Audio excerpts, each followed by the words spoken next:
115 urte ez dira dozen gauza. Atzera begiratzea merezi du. Gure arbasoek, belaunaldi askotako jeltzaleek, lan nekaezina egin dute gaur gu hemen egon gaitezen. Eta guk gazteok badugu ardura. Jaso dugun ondarea ez dugu zaindu behar, hobetu egin behar dugu. Aurrera eraman eta inoiz ez okertu, baizik eta hobetzen jarraitu. Gazte jeltzaleak gara, eta argi dugu zer nahi dugun.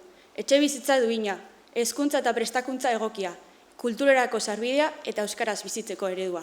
Hori da eredua, hori da EAJ eredua.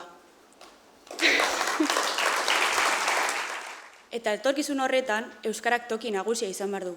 Euskarak gure hizkuntza, gure identitatea, gure arima.